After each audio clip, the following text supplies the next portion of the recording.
To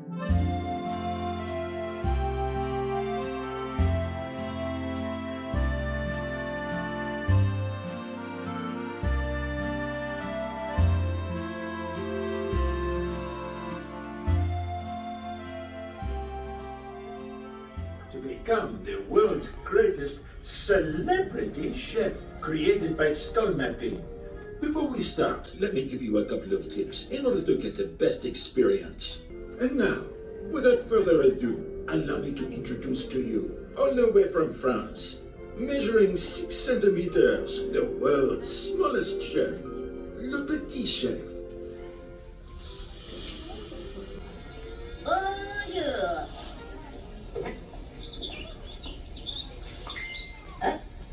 Mon Dieu, there's always one bad apple who still hasn't figured out how to silence their phone. Encore une fois? Oh, oops, c'est moi. What are you looking at? It's not my fault that I'm so popular. Let's see.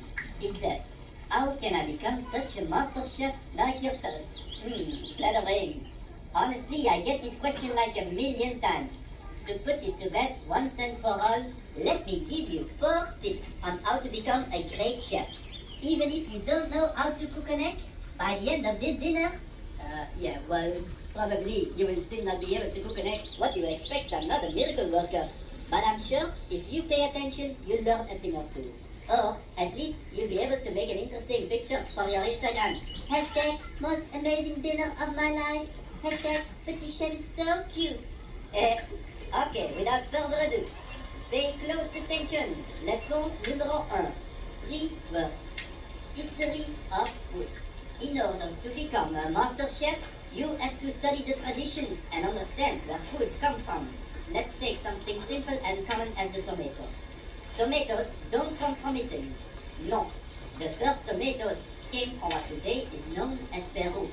From there, they eventually expanded to Mexico, where they were cultivated by the Aztecs. The Aztecs grew tomatoes on chinampas, which were floating gardens around their capital city Tenochtitlan. In the 16th century, the Spanish conquistador Don Hernán Cortés arrived in the New World. The Aztec king at first believed Cortés was the returning Quetzalcoatl, the feathered serpent god. But Cortés was out for gold and conquered and destroyed this beautiful Aztec city. When they sailed back to Europe, Cortés took tomato seeds with him.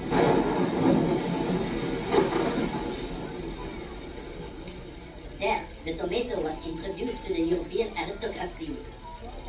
But they got sick from eating tomatoes and even dropped dead. So, they started calling it the poison apple. It's like the fairy tale from Snow White, right? Turns out it was because the rich were eating of silvery pewter plates, and the tomatoes, which are high in acidity, dissolved part of the lead from the plate, and so when they ate tomatoes, they got lead poisoning. Finally, in the 19th century, an Italian chef created a pizza to celebrate the visit of Queen Margherita to Naples. He made a pizza with 3 ingredients that represented the colors of the new Italian flag. Red, the tomato sauce. White, the mozzarella cheese. And green, the basic topping. And so the pizza margherita was born, which was so successful that the tomato became a popular ingredient in many different dishes. So please enjoy this ingredient which made such beautiful travels over different continents. On a side note, we, the French, were convinced that tomatoes had powerful romantic qualities, and so we called them bon amour, love apples. So, if you fall deeply in love this evening, don't forget to invite me to your wedding. Bon appetit!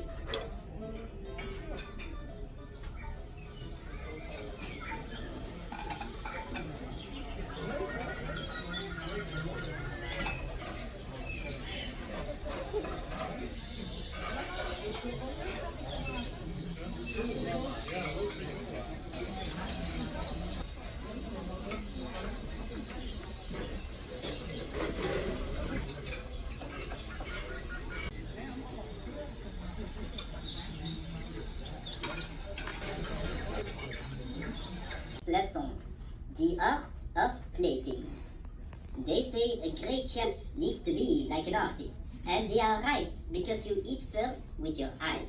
I try to learn as much as possible from the great artists this world has known and study how they use composition, colors, and texture to evoke emotion.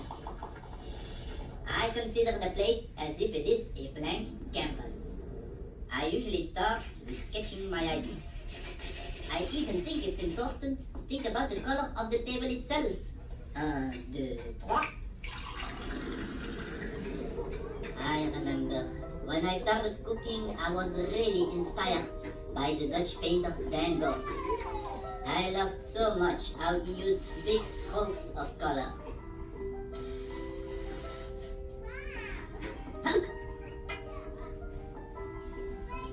Delicious! Then I discovered the Spanish artist Pablo Picasso, and I decided I wanted to become a cubist chef. Yeah.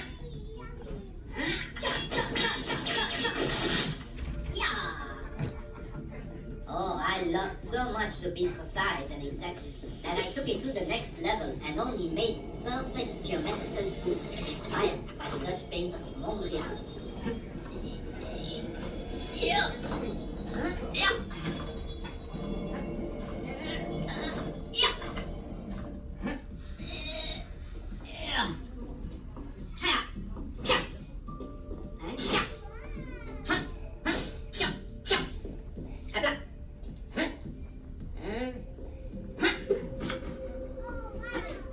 Oh, look at that, so neat and tidy. My mother would be proud. But after some time I got so bored of all this rigid perfection and I wanted to let go of all control like the action painter in James Apollo.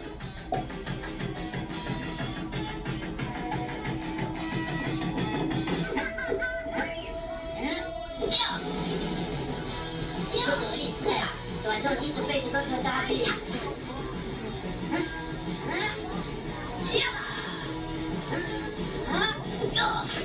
Oops. Although it was so much fun to create my dishes like this, I got tired of cleaning up all this mess every evening, and it was costing me a fortune in plates. Next, I discovered minimalism.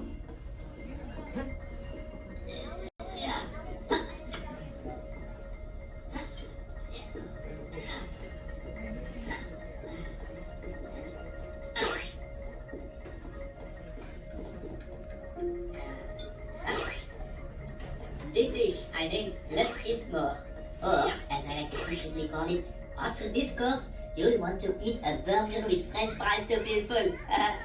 I don't know what I was thinking at the time, but then I wanted to give my guests the idea that they are dining in a dream. Inspired by the great Salvador Dali.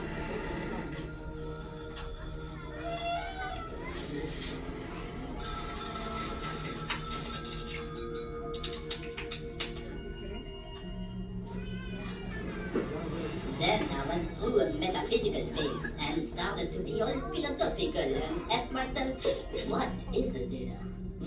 Inspired by the Belgian painter René Magritte. After this, I had the idea to serve all my courses in soup cans. Not 1, not 2, not 3, but 9 courses of soup. Soup as amuse-bouche, soup as appetizer, soup as main course, soup as dessert. Inspired by the American pop artist Andy Warhol. Then I went ahead and wrapped the whole plate and table in fabric like the famous artist Christo.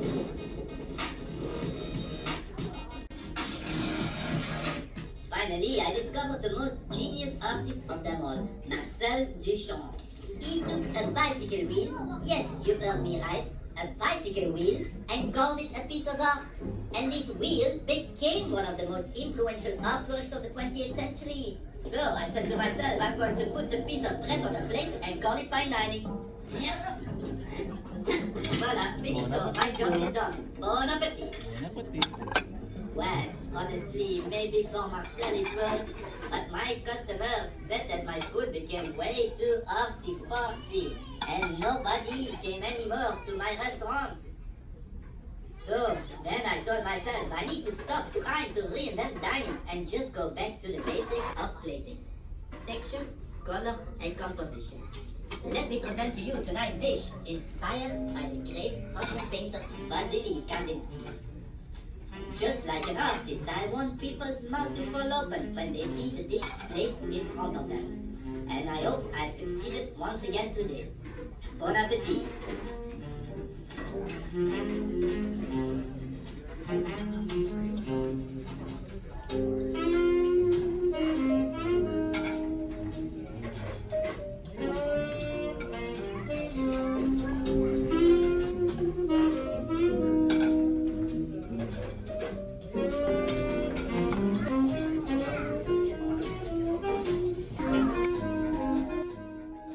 The next tip I can give you to become a great chef is the most important one, and is actually a big secret. The secret ingredient to make a dish taste incredible doesn't cost anything. It just needs to be prepared with love. I've been to the most expensive restaurants in the world, but the best food I've ever tasted was cooked by my grandmother. She didn't cook for money, for restaurant stars, or for fame. She cooked for the love of her family. If I only think about the smell of her short rib, I'm immediately transported back into time to the long vacations I used to spend at her summer house in the middle of the forest.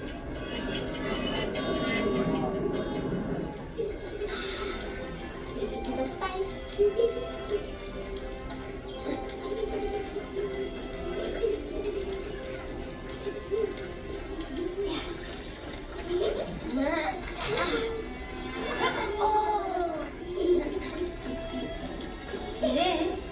Oh, attention. Oh non. Oh mon chéri. Let me disinfect. If it hurts so much, I think you will need to go rest in your bed. Oh no! Allez, go play with your friends. No. Well then, do you want to help me cook the dinner? Oui. Alors. Oh, merci. Oh, look at you, mon petit chef. Viens, chérie.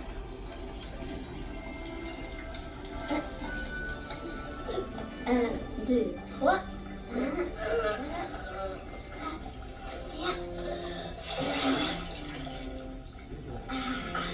Let me call my friends.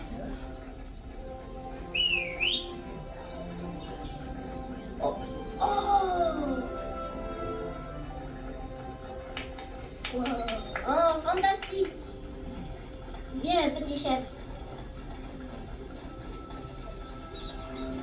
Okay, ready? Yeah.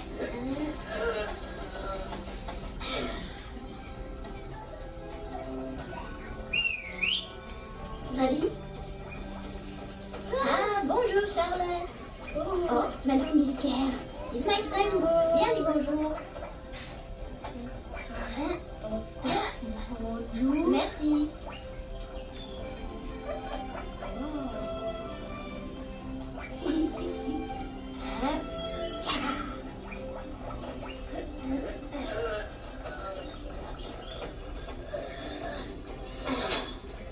Go get some mushrooms. Voilà. Délicieux. Oh, non. Those are not for eating. They are for jumping.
having mastered all the different cooking skills. A great chef is first a great technician, just like a jeweler or a surgeon. You learn it through endless repetition. Temperature, chemistry, acidity, roasting, braising, steaming, blanching, broiling. I feel a melody coming up. Ready? C'est parti! Become a chef, become a chef, become a world-renowned chef. As a chef, you need to come up with new dishes. Just make sure they are delicious and super nutritious, so your guests are overwhelmed with all the flavors. Blame the steak for extra taste, but keep your distance, s'il vous plaît. If the meat is overcooked, you'll end up washing dishes. Become quick at slicing and cooking fries in oil and baking, grilling, spicing. Don't forget to use tin foil to become a chef. Fresh fish food, fresh fish salad, stir more fish, stir the fat. A good meal is not complete if you forget something sweet. Sour, bitter, salty. Don't forget about umami. Always keep the spoon close by so you can try. Sacre bleu, déglacé, au bain marié. Learn to whisk up the cream so you can pursue your dream. You become a chef. It can get lonely when the critics eat you out.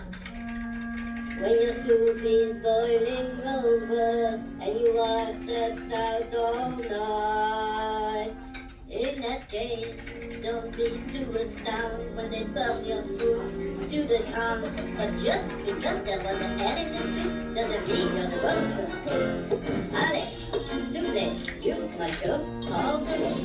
Every morning, every evening, so your customers will say, touch of pepper, eat of spice, a bit of chili would be nice. Just watch out, your guest mouth on fire.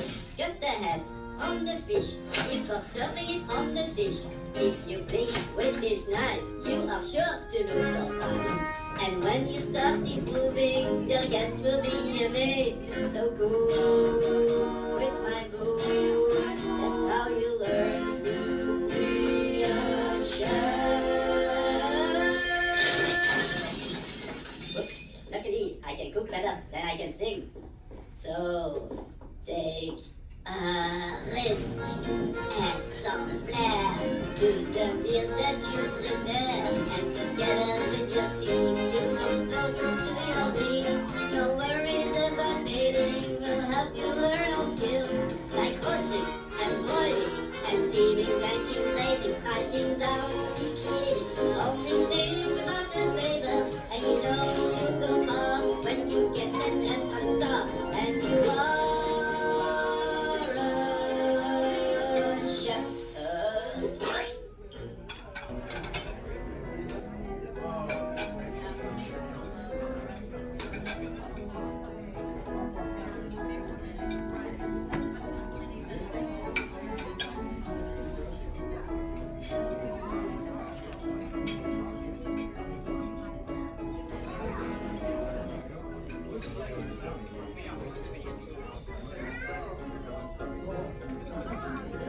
Let me present to you your official degree.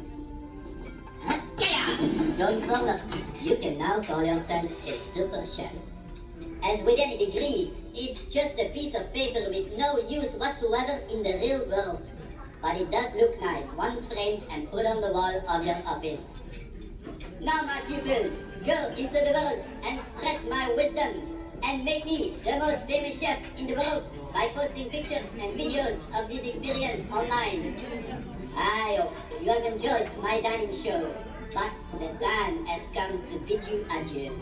I hope you go home with your belly, your mind, and your heart filled. And I hope to see you again soon, my little master chef. Merci beaucoup, mes amis. Adieu et au revoir. Petit chef for president.